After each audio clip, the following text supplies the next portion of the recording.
Hello, my name is Michael Brunkhorst. I am your instructor for this 2100 course in the summer of 2018. My primary job at UCM is working with the Thrive program on campus, but I also do some adjunct work for special education. In the past, I have worked with self-contained students in the behavioral class, or now EBD. I've also worked with learning disabled students in 4th and 5th grade, and the last few years I was a process coordinator for Warrensburg High School at that point. So that's where my background comes from. I also, before that, worked in retail. So here's where we're at for right now. Let's see. Want to go ahead and look. I will do one video a week to help you better understand the content. One of the things that I've heard in the past that students didn't like about online classes is they did not get to see the teacher or work with the teacher, and so this is my attempt to be as much as I can talk to you about what's involved in the class for the week, answer any questions from the previous week. So, as you log into Blackboard for this first week, let me go ahead and put everything in here. Put in your username and password into Blackboard and go to the 2018 Summer Education of the Exceptional Child course. The home page, basically there will be announcements on that. I don't really use much of the other items, but I will put announcements on there now and then. So make sure that your UCM email is connected to Blackboard. If you have questions on that, you'll need to go ahead and contact Technology Support Center, and they'll make sure that that is correct there. So that's where you'll see announcements. But what you need to do is, for the first week, is where it says course information, start here. Go ahead and look at that. There's a little bit more information about me in the introduction. You will find the course syllabus in that section, and also probably the most important thing is the summer online schedule. I would make sure and print that out, and then I would go to your Google Calendar and make sure that you put all of the homework assignments in, and make sure that you follow them. I will not vary from that too much unless there's some technology issues in which I need to. We are using the Exceptional Children, the 11th edition. Make sure and get that purchased. You will not be able to do very well in the class without that edition. All of the tests and quizzes that you will take will be on there. Lucky you, there is not a final or midterm in here, but there are quizzes each week. There are some tips for an online class. One of the biggest one that I would do is make sure that you are using a wired connection whenever you are taking your quizzes. I've had trouble in the past from students getting cut off, and where it basically goes down to is they were using a wired internet connection, and anytime you get off of there, if you're taking a quiz, it will count that as you are done. And so use a wired connection to help both of us out. There's some directions for using the assignment section. I would make sure and look at that, especially if you're new to Blackboard. And then, if the system goes down, there's a section there, and then a small section on what tabs to the left you will be using, but I will go through them right now. Your course documents, which is the next tab on your left, you will see on the very top observation sites. This is very important because this is the required component for this class. If you do not get the 6 hours of observation in, then you will not be able to pass the class. So make sure that you look at the observation sites, the current background check. If you have not had a background check in the last year, then you need to make sure and get a new background check. I would highly, highly suggest that if you're near Warrensburg, you go through Bill Runyon's department and go ahead and go there, contact the services. I've got their number and everything listed down. It will only take about a week or so for you to get the background check completed. If you do the MOX version, which is also the other side here that you can get to, it's right here, it may take you as long as a month or longer, and in a 12-week course in the summer, that can hurt you dramatically in getting your observation sites in. Basically, a primary part of that is most of the school districts only have about a month. In about June, they will be stopping most of their summer school, and then you are out of luck after that. So you must get your background check done. Make sure and fill out the 2100 placement request, which is right there on that page too, in the course documents, and get that filled out. If you are already in a school district, then please go ahead and fill that out, but at the bottom put on there what school district you are in, and that way we have that. We have to have the school district and that filled out and sent in. So email that to me as soon as, hopefully the first week. Give me the field placement form. As you scroll down, I have a folder called Observation Documents. That is where you will find everything you'll need for the observation documents, the expectations, timesheet, worksheet. I've also included an audio observation rubric explanation and an audio structured observation explanation. We will go into more of that next week, but that will be there for you. Then, as you'll go down, and again, we're still in the course documents tab. You will see that I have all of the chapters lined up there. We will start with chapter 1. It will be read on Monday. You'll know what I mean when you come in and go into Blackboard. But when you see items in red or maroon, they have been gone through and they have been updated.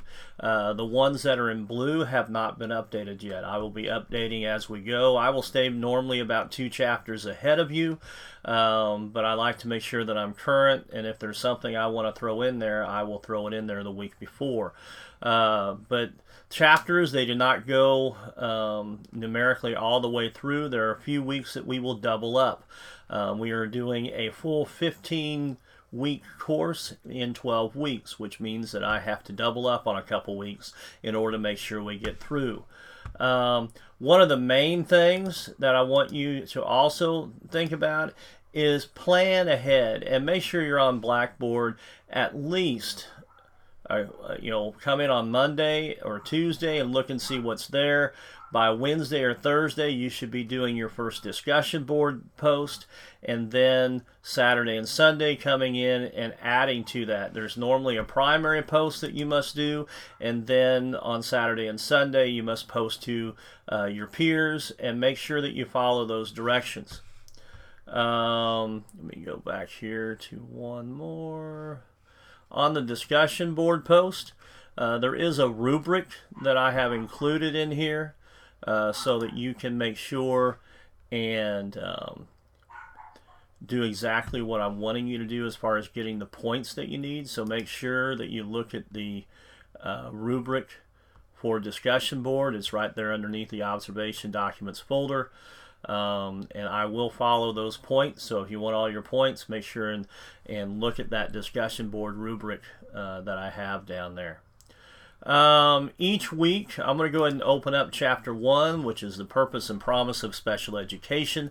You will see that I basically have set up modules in this folder, and you will need to go through. There is, at first, you will see instructions for Chapter 1 module. You will see that there is an attached file, which is a PowerPoint from the book's publisher, and then you will see watch the first weekly video, and that will take you to a YouTube site, and then you will see, first of all, read the Missouri Special Education, the materials below. There's 2 documents there and a website to look at. Then you'll say read Chapter 1 in your textbook. Make sure and do that. Also, I want to take time here. There is a frequently asked questions that I have in the discussion board section on the very top. So if you do have questions pertaining to content, please make sure and go ahead and put them on there. And because you probably are not the only one that is having that question, and I'll get it answered. Normally I get on here about 1 or 2 times a day in the summer, and so I keep pretty good tabs on that. Make sure, though, this is not for personal posts, so don't ask questions about your grades or something like that. Do that to me in an email. And also, I'll reiterate, you need to be using your UCM email. That is what I'm required to respond to, so I'd like for you to do the same. Don't use any work emails or personal emails in correspondence with this course. And then you'll review the chapter PowerPoint after you've read the content, and then you will complete the Chapter 1 discussion, and then study for your quiz, and then take the quiz. It is a one-time deal, so please make sure that you do all of the above before you take the quiz. There are about 30 or 31 questions that are random, and you only have to answer 10, so you will get a random 10 questions per chapter, so make sure and follow that. I also at times will have teacher features in here, which I think are very important for you to watch. Again, I'm assuming that most of you are not teaching, so I'm trying to give you as many options as possible to see what it's like to teach students that have special needs. So make sure and go through those. And on the first one, you'll want to make sure and read the benefits to labeling. It is part of your first discussion board, and then you will see the chapter quiz. Everything that I have due is normally due on the Sunday of the end of the week. So Monday is when the week starts. Sunday is when your assignments are due for that chapter. And then Monday starts a new chapter. And we'll go from there. So each week you have a discussion board, a quiz. You have to read the chapters. And again, the quizzes, it's a one-time shot. Everything's due by Sunday night at midnight. I already did the point about the textbook. You will need it. It is available at UCM Bookstore, but you may also get it elsewhere. Just make sure it's the 11th edition. I've also talked about the fact that as you're going through these, the items in red have been updated. The items in blue have not. So if you're one of those that likes to work ahead, do not work ahead if the folder is blue. And you'll know what I mean when you get in there. Make sure and go through the getting started to get familiar with the site. Again, make sure you get the background check done next week, ASAP.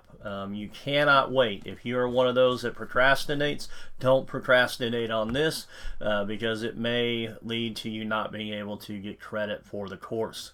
And then send in the school placement next week as soon as possible on where you'd like to go. I already talked to you about the fact that many schools stop in the end of June, so you must get in there. If you do have trouble finding a school site, contact me via email and I will get back to you on that. I am on campus for a little bit the month of May. My position is only a 10-month position, so I'm there in May, and then June, July I'm not. And then and then starting August 1st, I'll be back in. So email is primarily the best way to contact me. I do generally get back to you easily under 24 hours. Sometimes it might just be a few minutes, and you'll get a response back.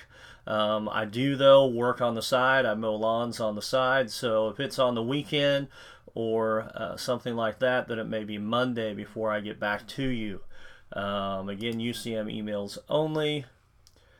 That I will generally try to make sure that these video recordings are only about 30 minutes or less. I realize that some of you may not want to watch them, but I will tell you this: I tend to see the students that get B's or A's. I tend to see them watching the videos. And the students that get D's or lower tend to not watch the videos. I do try to explain a lot in these videos, and you also don't have to see me for 2 or 3 times a week, which you're probably happy about. So take your time, take the time to watch the videos for that 30 minutes or so, and go from there. I know many of you have jobs. I've taught this class for many semesters in the summer, so I've heard about everything.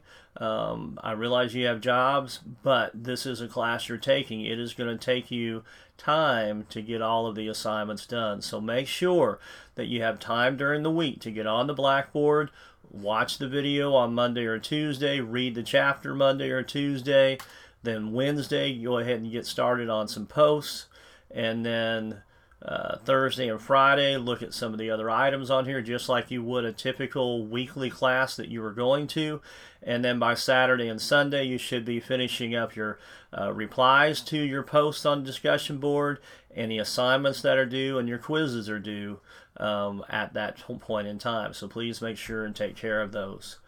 Let's see, background checks, talked about that. If there are problems with Blackboard, again, I would use a wired connection and not Wi-Fi, but if you're still having trouble, contact Technical Support Center, and they will help you on anything you need on the technology side. But don't hesitate to email me. In fact, I would suggest that you email me after you've had conversation and having a problem so that I know about it. I'm a lot more willing to help a student if they keep me updated on what their problems might be.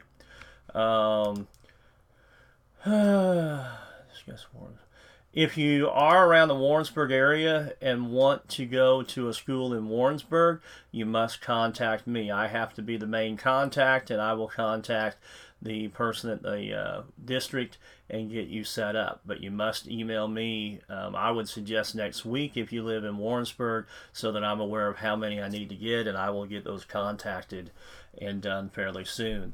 Get used to Blackboard. This first week, don't hesitate to email me about any questions you have.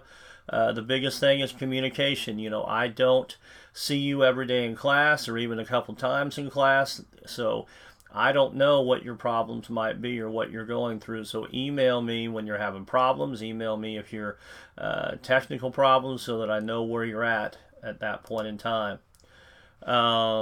I think the last part of this, I'm going to go ahead and go through a little bit more of the observation report. It is primarily what you'll need to look at.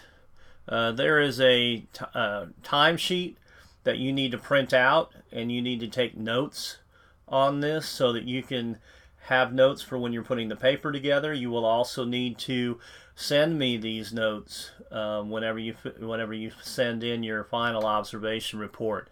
There's observation expectations. There's also a sheet that you must have the teacher sign.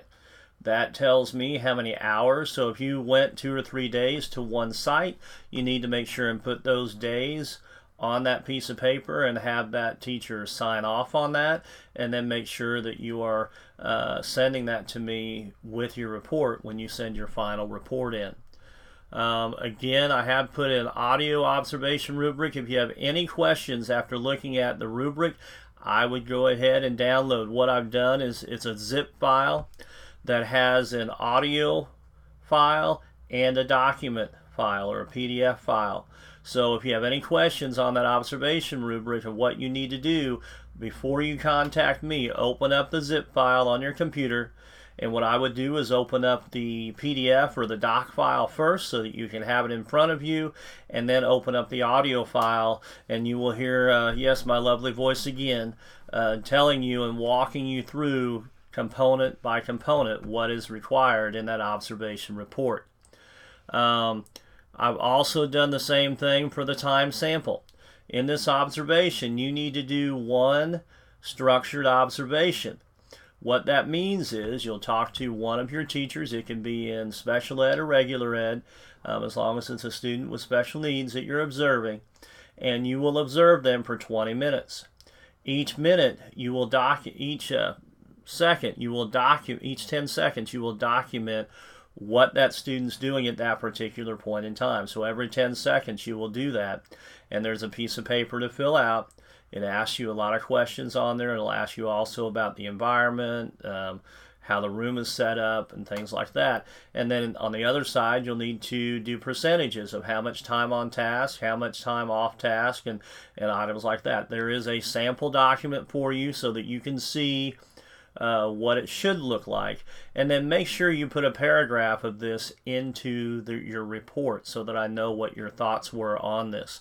So there's an audio component for that also. So if you don't understand the sample form, then listen to the audio format before you contact me.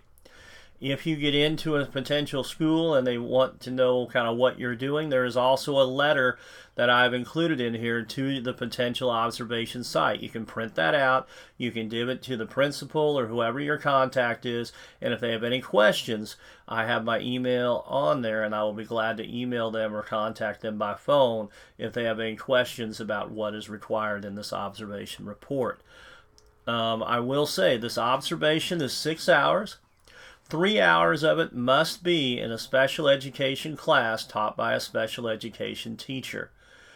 The other 3 hours are in a regular education setting with students with special needs also in that classroom. Some people, it could even be a co-teaching classroom, because the co-teaching classroom is a class that's regular education taught by a regular education teacher, but with a special education teacher in there. Some people call it CWC, class within a class, whatever it may be. There's 3 hours in a special education classroom taught by a special education teacher, and 3 hours in a regular education room taught by a regular education teacher with special education students in the classroom. So make sure that you're looking at that when you get in. If you're already working a school, then you'll have a little better chance to get in there. However, it shouldn't be your class you're observing. So you will have to find probably some off hours that you can observe special education classroom and another classroom to get your hours in. And if you have any questions as far as if your situation will work, email me this first week. I'd much rather get it all figured out this first week than you get to the end and find out that what you observed or what you thought you were going to do is not going to work for this observation, because again, this is a required observation for this class. So make sure you're getting with me at any time you have any questions. So you have the observation report. There's also an interview. This interview that you must do is due about middle of June. It must be with a parent or student with special needs that was on an IEP in a school district. Okay, I've had some students try to do this interview, but the student or the adult did not really have an IEP. Well, that's not going to let you answer the questions about FAPE and answer the questions that are in this interview. So make sure you're looking this first week on who or whom you might be able to interview that has either is a child that had or an adult that had special needs that had an IEP, or it's the parent of a child that was on an IEP in a classroom in a school district. There's also a differentiated instruction lesson plan that you will have to do. That's around in July. And then there's also a differentiated instruction collection assignment that you must also do for this class. Most kids feel like it's a fun part of the class. You'll use Pinterest to do this, but I'll explain it when it gets closer to time. You will start working on that though about week 6 or 7. That's when I'll explain a little bit more about this. Also, there is a special education philosophy paper that you will write, and that will be due towards the end of July. So I'll go more in depth at that point in time also. There's no extra credit in the class, so each week counts. I guess all I can say for now is I hope that all of you have listened to this site or listened to this video. The biggest part for me is ask questions and communicate with me when you have questions. I hope you enjoy this class. I hope that it will give you a lot of ideas about what special education is all about. I've even had students after taking this class change their mind and go towards special education as their career instead of another education. So anyway, I'll sign off now. This is Mike Brunkhorst, and I look forward to talking with each of you in the coming weeks. Thank you. Bye-bye.